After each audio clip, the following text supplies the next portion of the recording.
Hi there, it's Kim Denny with Inspired, and today I'm going to show you the basic tips on stringing a word sign like this one. This one says grateful, and it's probably showing up to you backwards because when I record in selfie mode, the words come backwards, but this one actually does say grateful.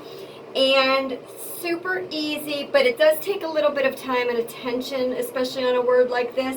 So I'm going to tell you from the beginning, take your time, take some breaks. If you get frustrated, walk away and come back to it later. But let me just show you the basic tips on it. So here is a plaque that is going out in the mail. This one also says grateful.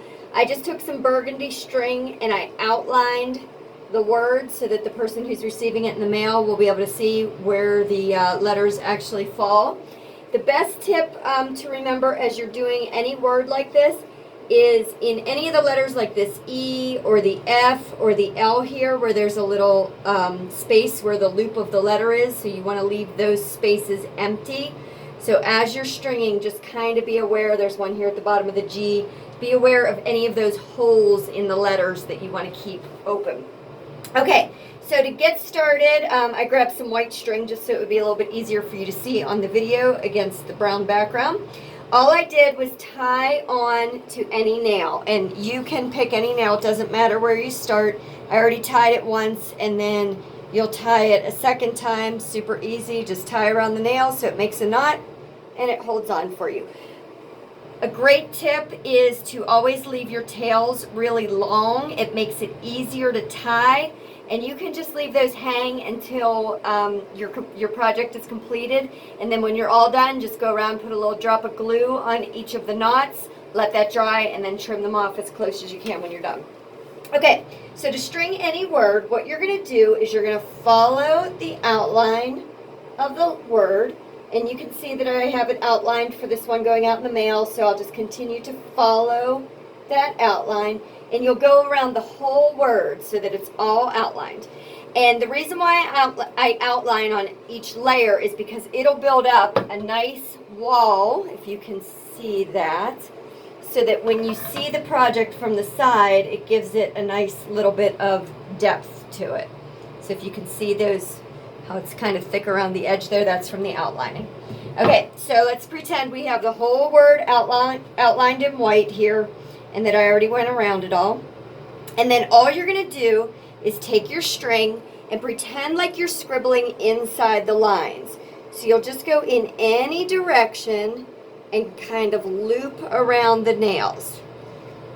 And you can make some short lines, you can make some longer lines, and you just continue to work your way through the word. Now, with any of these words, I have the word thankful, I have grateful, I have family on plaques. With any of these words, just take your time as you go through, and like I said, just be aware of staying out of these spaces that you don't want the string, so there's little loops in the letter. And then just keep making your way all the way around through the whole word. It does help every so often if you kind of hold the project back from you, because if it's close to your eyes all the time, sometimes it's hard to see which spaces you should be in and which spaces you should not be in. So take your time, put it down, walk away from it, come back, look at it again, and make sure that you're still within the track of the letters. So as you continue, just go all through the word, and let's pretend we've gotten, a whole layer done. Then what you'll do is you'll just take that string and take your finger and press it down a little bit. If it gets hard to get in the smaller spaces, sometimes using like the end of a Sharpie would help. I don't have one here. Let me just use this end of these tweezers. You could use just any blunt end that's not going to cut your string, and just use that to help you kind of push the string down a little bit. After you've finished a whole layer, you've pressed it down a little bit, you're going to just repeat that whole process. So you'll outline again, you'll do a layer of the random stringing, and then push it down, and then do that again. Most people will do about 3 layers, but you can do it till it's as sparse or as dense as you would like. I like to have mine so that you can still see some of the wood through it. You can see it's not totally filled in, but you can fill it in as much or as little as you would like. Okay, so once you have all your random stringing done, then go ahead, cut a nice long tail on that string to cut it off. And then to tie it, you can just loop around a nail head. So you can see I went around the top of the nail head, pull your string through the loop, and it will tie a knot around the nail. So once again, and I always do that twice, so you kind of hold the string in a loop, go around the nail head, come in through here, and tie it around. If that doesn't make sense to you on how to tie it off, you tie your knot however it works for you. Don't get frustrated with that. Just make sure it's tied on so that you don't lose your string. So let's pretend we have the whole word filled in with all of the random stringing to the amount you like it. Then I'm going to show you how to finish it off with the border. So you can see on this one I had white as my random color and then gold as the border. So what you'll do now is you'll tie your border color onto any nail that you would like, and you're just going to follow the same outline of the letters that you've been following, and all you do is you're going to go 1, 2, and you're looping around 2 nails there. And then you're going to continue and go 1, 2, and loop around the next 2 nails. And then go 1, 2, and you just continue the whole way around.